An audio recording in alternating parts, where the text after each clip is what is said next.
Bismillahirrahmanirrahim. Assalamualaikum warahmatullahi wabarakatuh.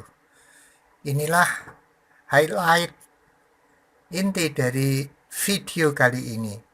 Allahumma sholli ala sayyidina Muhammad. Alhamdulillahirabbil alamin. Bismillahirrahmanirrahim. Assalamualaikum warahmatullahi wabarakatuh. Mari langsung kita mulai saja. Ada sebuah pertanyaan dari saya kepada teman saya. Katanya jin itu mencari rezeki. Bagaimana cara jin mencari rezeki? Apakah mereka juga berdagang? Maka teman saya yang memang dia paham dengan masalah jin menjawab bahwa memang benar jin itu berdagang. Terus caranya bagaimana? Inilah penjelasan selengkapnya dari teman saya. Teman saya mengatakan bahwa dari beberapa hadis yang telah dikemukakan, kita ketahui bahwa jin pun makan dan minum. Mereka tinggal dan berjalan di muka bumi ini selayaknya manusia. Atau mungkin mereka bisa terbang di udara juga. Mereka mencari rezeki sebagaimana kita.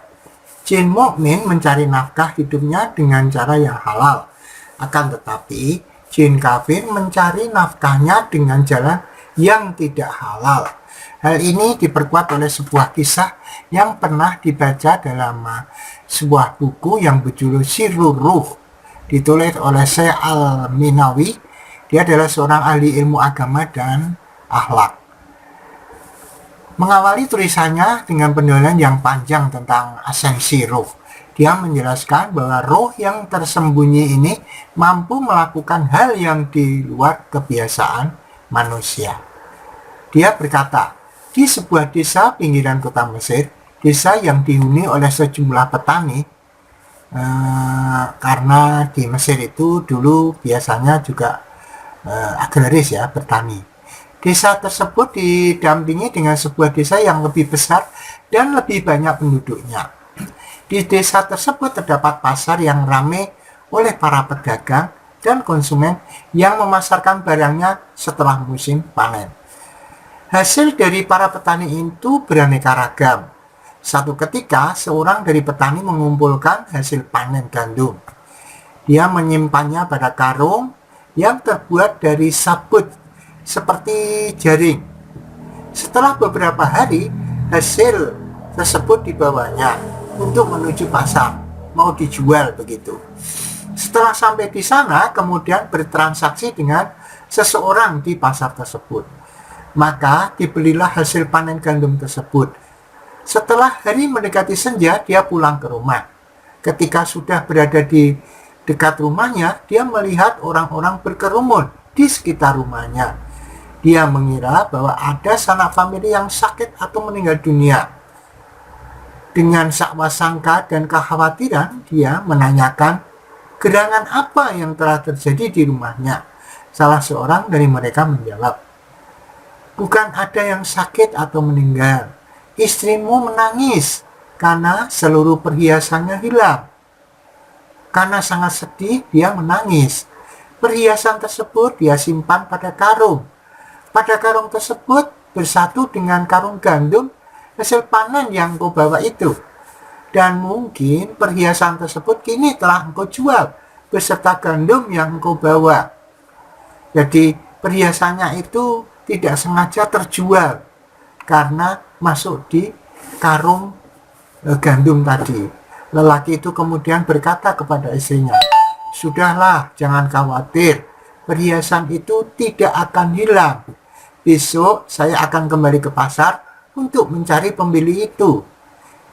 Dia pembeli yang jujur dan dapat dipercaya.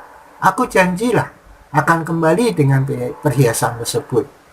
Esok harinya setelah sholat subuh, lelaki itu pergi ke pasar dengan tujuan bertemu dengan pembeli yang telah memberi barangnya kemarin.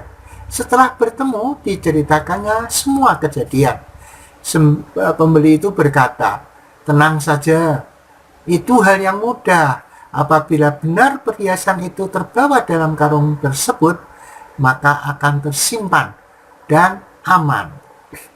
Tidak menunggu waktu lagi, Keduanya menuju tempat penyimpanan hasil penjualan jual beli yang kemarin itu. Setelah beberapa lama, sampailah di ujung sungai yang memisahkan antara pasar dengan tempat penyimpanan harta pembeli tadi. Lalu dia berkata, "Pejamkan matamu dan jangan takut. Kita akan melewati sungai ini." Tak lama kemudian, lelaki tadi mendapati dirinya berada di antara kerumunan banyak orang yang berbeda-beda bentuk dan sosok mereka aneh-aneh. Maka si lelaki itu benar-benar merasa takut. Si pembeli misterius itu berkata, "Buang rasa takutmu. Di sini engkau tidak akan dianiaya." Kemudian keduanya berhenti di depan pintu gerbang yang besar. Di dalamnya terlihat banyak sekali karung yang tersusun dengan rapi. Si pembeli itu berkata sambil keduanya berjalan di antara tumpukan karung-karung, "Ini tumpukan karung gandum yang aku beli darimu kemarin. Carilah dengan seksama." Dengan teliti, dia memperhatikan karung-karung tersebut lalu berkata, "Ini 8 karung ini. Carilah," kata si pembeli itu. Lalu lelaki itu membuka satu persatu dari 8 karung tersebut. Dan benar saja, tangannya menemukan perhiasan yang dicarinya. Setelah si pembeli itu mengunci gembok ruangan tersebut, keduanya kembali menuju ujung sungai tadi. Sesampainya di situ, si pembeli menyuruh lelaki itu agar memejamkan matanya kembali seperti saat dia akan ke tempat itu. Tak lama kemudian, keduanya sudah berada di dekat pasar kembali. Si lelaki itu pun berterima kasih atas kebaikan si pembeli. Tapi kemudian si pembeli itu berkata, "Aku bukan bangsa manusia, melainkan bangsa jin. Jin yang melakukan perniagaan di pasar. Setiap pedagang bangsa jin membeli hasil panen kalian, dan kami menyimpan itu semua hingga datang masa paceklik pada istilah manusia. Ketika Allah berkehendak menghilangkan kesulitan tersebut dari manusia, maka Allah memerintahkan kami untuk mengeluarkan benih-benih dari apa yang kami simpan, sehingga kesejahteraan tetap ada, atau kelaparan akan menimpa. Oleh karena itu, setiap kesulitan itu datang dari kami, dan setiap ada kecukupan juga dari kami. Demikianlah Allah menaklukkan kami." Si lelaki itu pun pulang dengan perasaan gembira dan terheran-heran. Perhiasan itu dia serahkan kembali kepada istrinya, dan semuanya kembali merasa senang. Ya, kisah ini mengingatkan pada sebuah kisah yang pernah terjadi sebelumnya.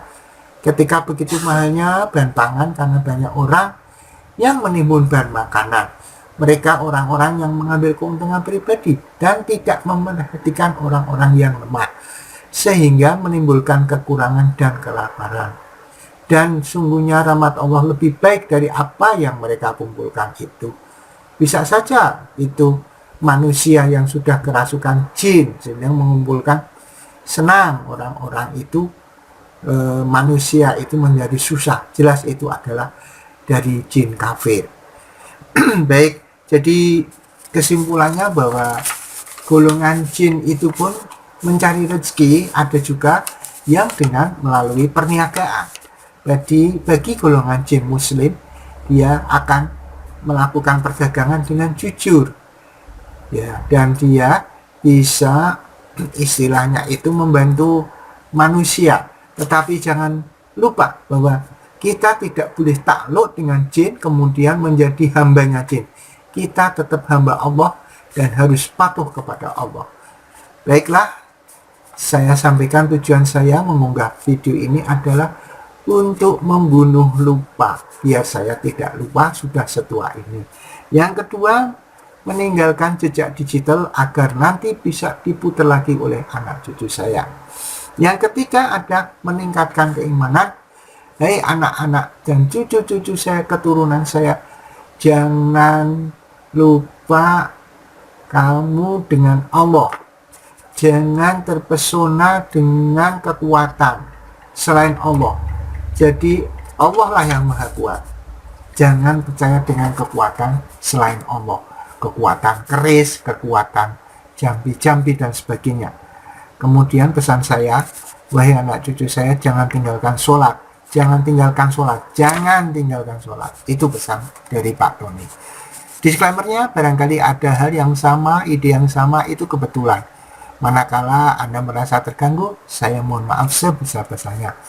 Yang kedua, perlu saya tegaskan, saya bukan ahli metafisika, ahli perjinan, dukun, bukan. Tetapi saya manusia biasa yang bodoh, yang masih harus banyak belajar.